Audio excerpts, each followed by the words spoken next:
आदरणीय मंच,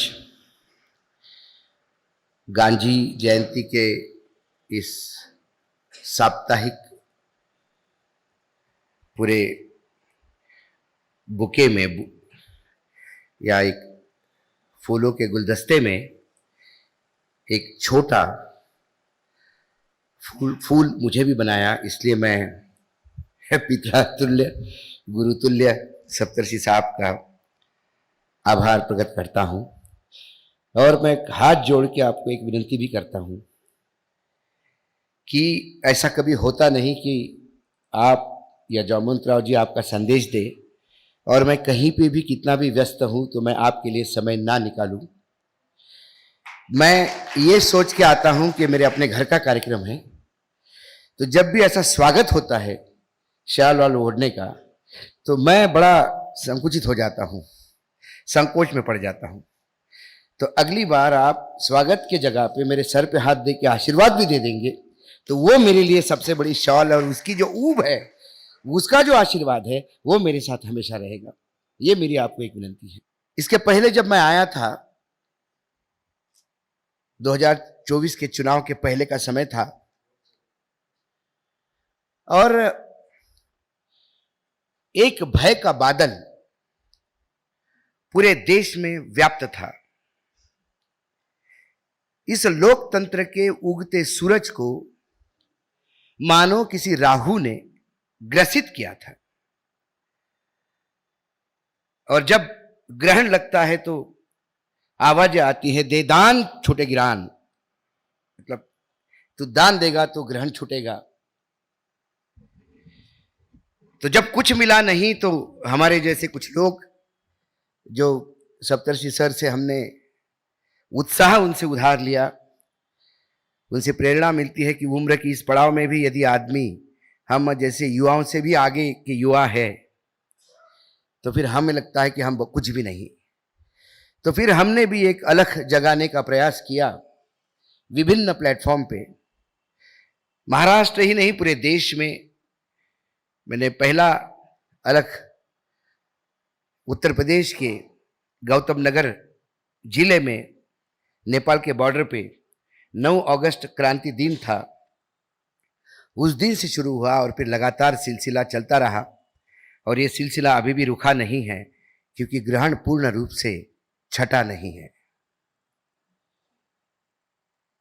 कल भी एक जगह था, आज भी एक जगह हूं, लेकिन अब जो पहले आवाज में धार थी उससे भी दुगनी धार आ गई है, क्योंकि ये बात तो समझ में आ गया कि बहुत कम लोग ही सही, लेकिन जब आवाज लगाते हैं दे दान छूटे गिरान, तो इस देश की जनता ने दान दिया है।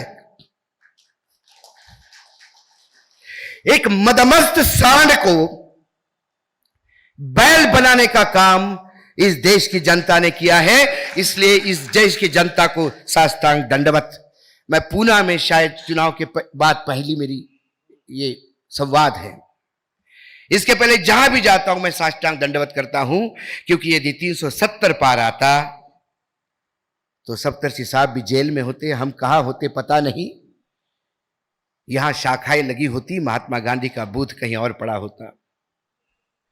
2 तारीख को महात्मा गांधी का नाम लेने पे शायद सजा होती। और ये काम हमने नहीं किया, ये काम इस देश की जनता ने किया, जो अधनंगी है, जो भूखी है, जो महंगाई से परेशान है, उसके पास इतने सवाल है कि जब हम कुछ मांगने जाते हैं तो हमें शर्म आती है, लेकिन उसने अपने विवेक को नहीं खोया। अभी भी चीज पूर्ण रूप से चेंज नहीं हुई है। मुझे याद है कि 2024 के निर्णय के आने के पश्चात नागपुर में एक ऐसी ही संगोष्ठी रखी गई थी।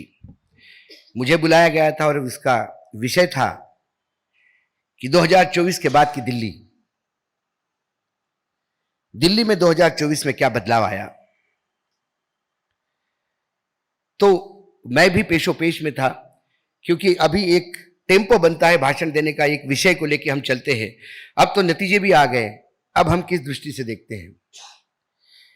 तो एक भाजपा के बहुत वरिष्ठ नेता ने चुनाव के नतीजे आने के बाद उस रात को 4 तारीख को 2:30 बजे मुझे फोन किया, सो गए हो क्या? मैंने कहा नहीं। मराठी में बोल रहे थे। उन्होंने जो बोला मैं यहां शायद साझा नहीं कर पाया, लेकिन उससे मुझे आइडिया मिली कि 2024 के मायने क्या है। तो मैंने उद्बोधन का जो शुरुआत की, मैं वही आपको बताना चाहता हूं। मैंने कहा कि 2013-14 के बीच गुजरात के गिर के गाय ने एक बछड़े को जन्म दिया। हम लोगों का कहीं ना कहीं किसान परिवार से जुड़ाव है, कुछ लोग पुणे में बसे हैं लेकिन किसानों को जानते होंगे। गाय का बछड़ा जो होता है छोटा, बहुत प्यारा होता है। वो पूरे घर में घूमता है, कभी ये उधेड़ देता है, कभी इसको तोड़ता है, कभी उसको तोड़ता है, लेकिन कोई उसको मारता नहीं, डांटता नहीं, क्योंकि वो छोटा बच्चा प्रिय होता है। गाय का दूध निकालने के पहले मेरा किसान उस बछड़े को दूध पिलाता है और बचा हुआ दूध निकालता है। ये संस्कृति है हमारी। वो बछड़ा 5 साल का हो गया, गाय ने दूसरा बछड़ा नहीं दिया, तो इसी बछड़े को लोग प्यार करते रहे। बछड़ा थोड़ा बड़ा हो गया और ज्यादा मस्ती बढ़ गई उसकी। बछड़ा 10 साल का हो गया, बछड़े को सींग फूट गए। अब बछड़ा मस्ती करते करते सींग मारने लगा। तो घर के बुजुर्ग ने रात में जब सब खाना खाने बैठे तो अपने बेटे को कहा कि बेटा, बछड़ा बड़ा हो गया है, इसके सींग भी फूट आए हैं, अब समय है कि इसको खेत के काम में लगाया जाए। अब इसको बैल बनाया जाए। बैल कैसे बनाते हैं आपको सबको पता है। वो जानवरों को डॉक्टर के पास ले जाते हैं, वो इसका इलाज करते हैं। ऐसा ही बछड़ा दिल्ली में आया 2024 में। ये जो वेटरनरी डॉक्टर है जनता, इन्हें उसका कैस्ट्रेशन करके उसको खेत के काम में लगा दिया। लेकिन बछड़ा थोड़ा सा शरारती तो था, जाति थोड़ी है बीच बीच में सींग इधर उधर करता है। तो हमारे विदर्भ में जो बैलों को पीछे से करते उसको पुरानी बोलते हैं।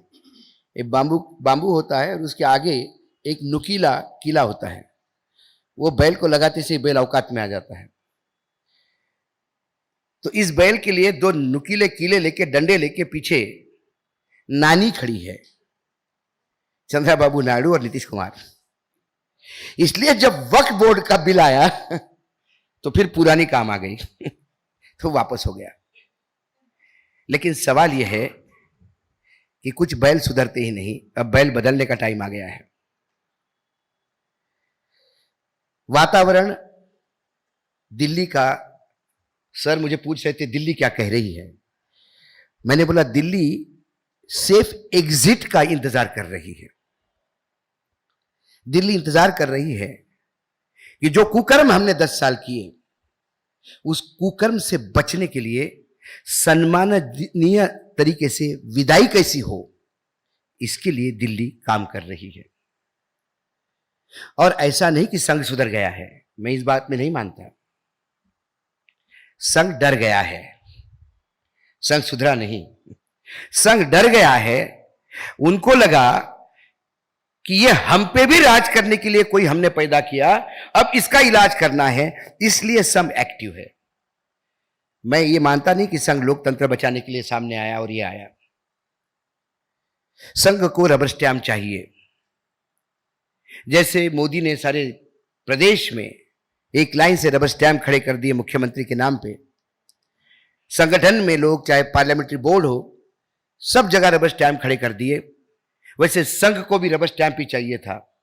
ये बिच्छू निकला, हाथ को काटने लगा। तो प्रश्न वो है। लेकिन हमारी लड़ाई यहां तक नहीं खत्म होती। मुझे लगता है कि यदि हम गांधी जी के विचारों की बात करें, गांधी जयंती के उपलक्ष्य में बोल रहे हैं, कि वाकई हमें गांधी जयंती मनाने का अधिकार भी है कि नहीं है। यदि हम अपने आप में झांक के देखें तो क्या हम गांधी जी के सपने को तार तार होते हुए देख नहीं रहे थे? देश आजाद हो गया, गांधी जी शहीद हो गए,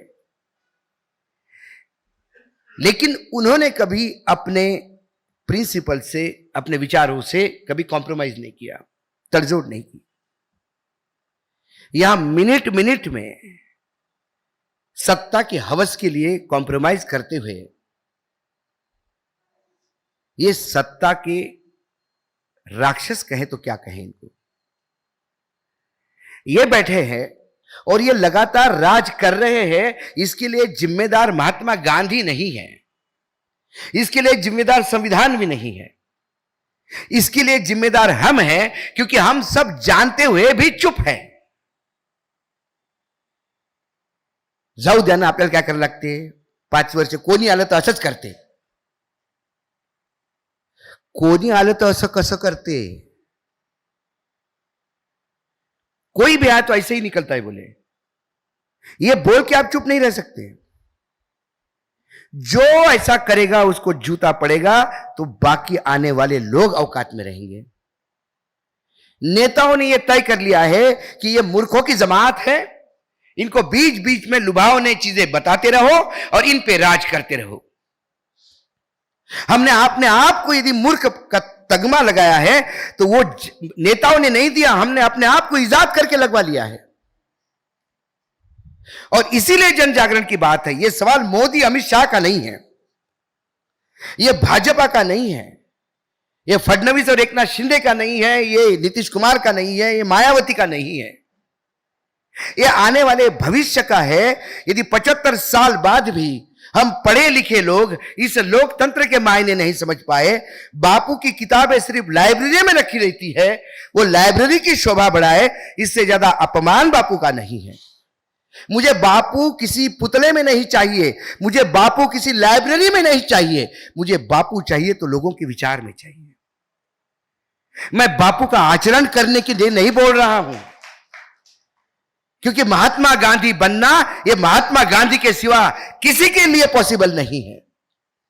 वो एक ही था जिसने वो जीवन जिया। हम महात्मा गांधी का मेकअप कर सकते हैं, महात्मा गांधी जैसा जीवन जीना बहुत डिफिकल्ट है। और आज के भौतिक जीवन में मैं बोल भी नहीं रहा हूं कि आपको महात्मा गांधी बनना है। महात्मा गांधी ने भी नहीं कहा था कि आप मेरे जैसे बनिए, लेकिन महात्मा गांधी ने कुछ विचार दिए थे समाज के लिए, कम से कम उस विचारों को तो जिंदा रखने का प्रयास करें। वो कहीं मुझे होता दिखाई नहीं देता। झूठ पे झूठ परोसता है, कोई सवाल नहीं उठाता। आज प्रधानमंत्री 6 बज गए, अभी प्रचार खत्म हुआ होगा हरियाणा में। प्रधानमंत्री बोल रहे थे कि मैं एक बैकवर्ड क्लास का इंसान हूं, जिसने बैकवर्ड मां के कोख से जन्म लिया, इसलिए कांग्रेस मेरा द्वेष करती है। हरियाणा में मैंने दलित मुख्यमंत्री दिया, इसलिए कांग्रेस को परेशानी है, क्योंकि ये दलितों की हितैषी है। जब प्रधानमंत्री ये बोल रहे थे, उत्तर प्रदेश में जहां राम राज्य स्थापित है, जहां डबल इंजन की सरकार है, वहां एक दलितों को दबंग पीट रहे थे और उसको चाकू के कई घाव मारे, गला काटने का प्रयास किया, और यहां तक नहीं बिठाया तो सबने मिलकर सामूहिक रूप से उस पर पेशाब किया और उसका वीडियो बना के वायरल भी किया। यह है महात्मा गांधी। किस दलित की बात करते हैं?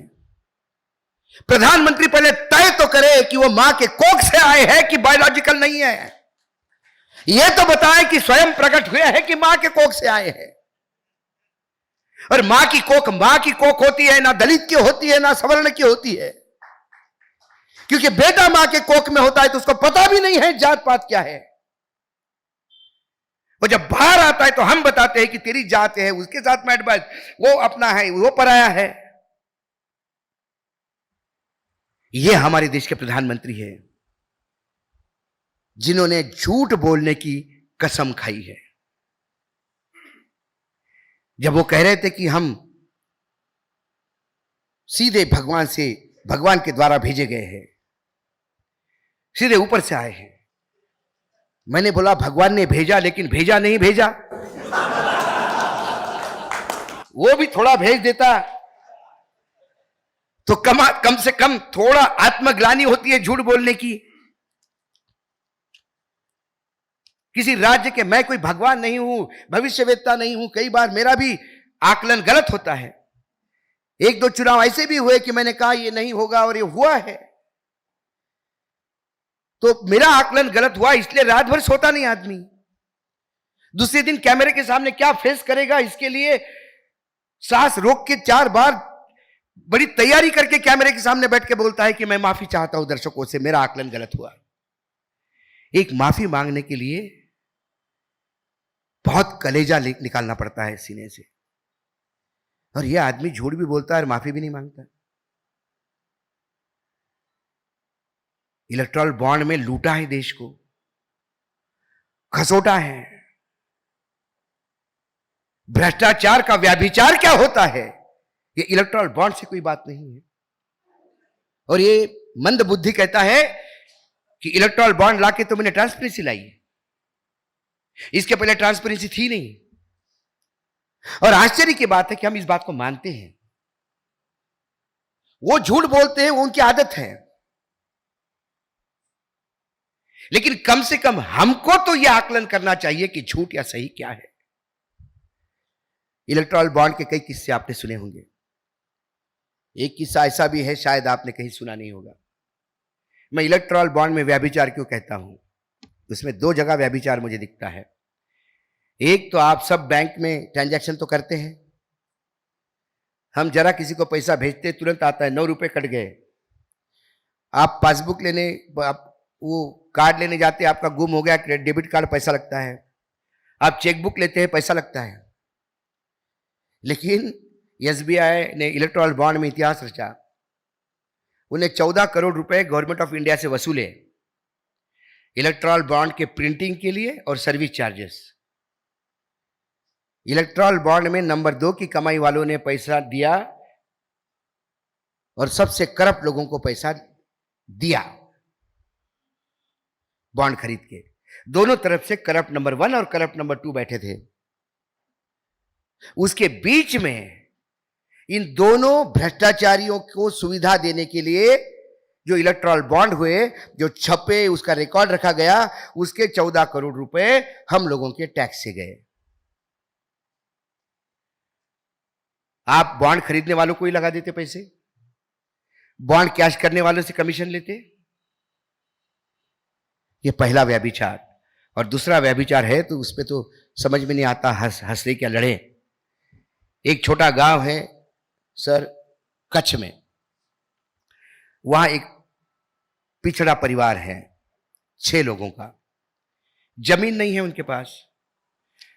तो आज से 30-40 साल पहले जब भूदान के तहत जमीन विनोबा जी ने सब इकट्ठा करके राज्य सरकारों को दी थी, तो सरकार ने कुछ लैंडलेस लोगों को जमीनें दी गुजरात में। तो उस परिवार को एक 10-12 एकड़ जमीन मिल गई। लेकिन जमीन देते समय सरकार ने एक एग्रीमेंट किया और उसमें कहा कि जब जमीन ये बेचोगे किसी को, तो इसका 40% सरकार में जमा करना पड़ेगा, क्योंकि हमने आपको दी थी, आप बेच रहे हो, इसमें भी कोई गलत नहीं है। अब एक वेल्सपन नाम की कंपनी उस क्षेत्र में अपना काम शुरू करती है। उसे अब जमीन की जरूरत थी, पास में इसकी जमीन थी, तो उसको बोला जमीन चाहिए। लेकिन गुजरात के जो कानून है लैंड ट्रांसफर के, उसमें जमीन का भाव कलेक्टर तय करता है। तो कलेक्टर ने कमेटी बिठाई, वेल्सपन वाले भी बैठे, किसान भी बैठा।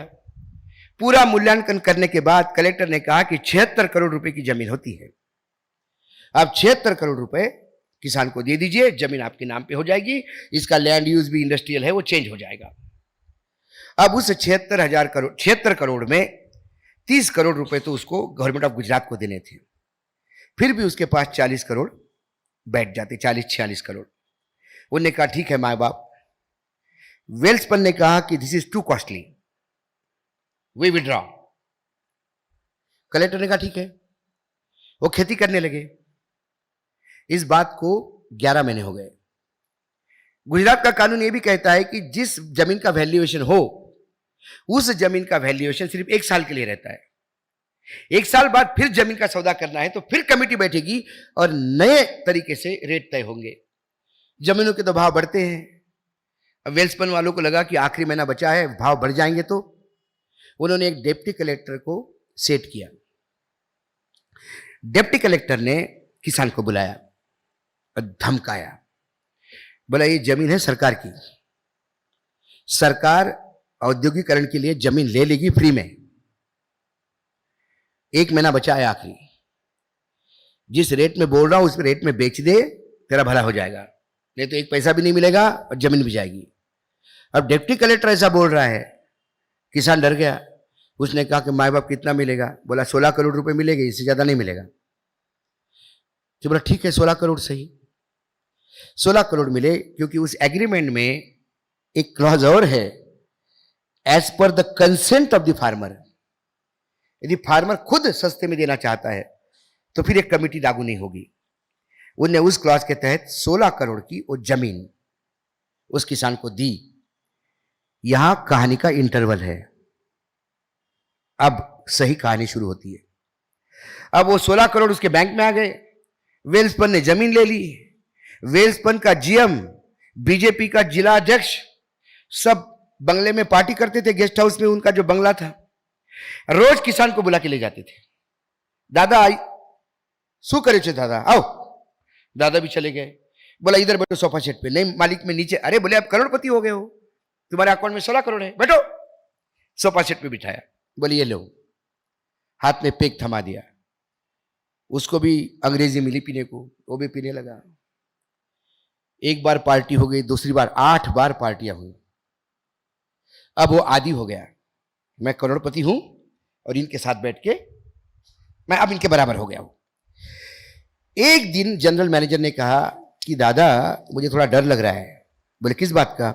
बोले आपके अकाउंट में 16 करोड़ रुपए पड़े हैं। बोले हाँ है। बोले इनकम टैक्स नाम की चीज होती है, वो परेशान करेगी आपको।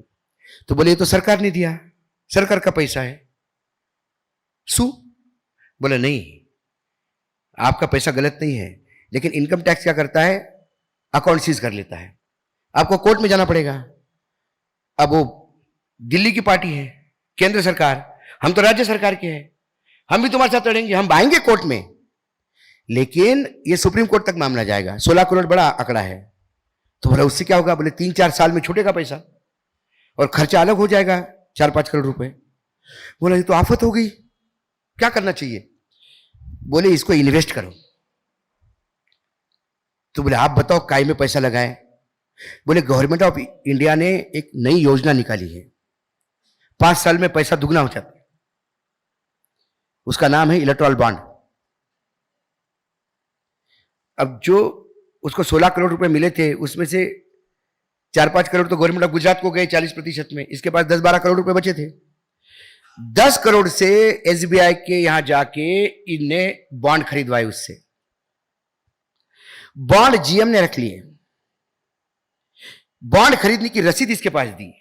बोले बराबर 5 साल बाद आपके एड्रेस पे बैंक वाले आएंगे और 10 करोड़ के 20 करोड़ मिल जाएंगे। वो बेचारा खेती में काम करने वाला, वो दूसरे के खेती में काम कर रहा है, खेती चली गई उसकी, इस बात में कि अब 5 साल बाद 20 करोड़ होंगे। हुआ यूं कि जब सर्वोच्च न्यायालय के कहने पे ये सारी लिस्ट सामने आई, तो गुजरात का एक अखबार वाला सोचने लगा कि ये कच्छ जैसे छोटे से गांव में 10 करोड़ रुपए का चंदा बीजेपी को किसने दिया? नाम था वो किसान के घर गया। बोला तुमने 10 करोड़ रुपए इलेक्टोरल बॉन्ड लिया? बोला हाँ। क्यों लिया? बोले तुमने? बोला दुगना हो जाएगा, ये देखो हमारे पास है, ये है। वो रिसीट दिखाई। वो बोले दादा ये दान छे। बोले शू? बोले दान छे, गया पैसा। तो वो पुलिस में कंप्लेंट करने गया। पुलिस ने कहा इन्वेस्टिगेशन करना पड़ेगा। वो बोला साहब मेरे साथ धोखा हुआ, मैं काहे को दूंगा किसी को चंदा, इन लोगों ने मुझे फंसाया, वो बॉन्ड भी मेरे पास नहीं है, वो बॉन्ड बीजेपी के अकाउंट में कैश हुए। और वेल्सपन कंपनी अडानी सेठ की कंपनी है। ये इलेक्टोरल बॉन्ड का व्यभिचार है। ये खबर बाहर आने के बाद भी यदि 10 करोड़ रुपए वापस करने की औकात भारतीय जनता पार्टी में नहीं है, तो भारतीय जनता पार्टी में भारतीय लिखने की औकात नहीं है। उन्होंने भारतीय लिखना बंद कर देना चाहिए।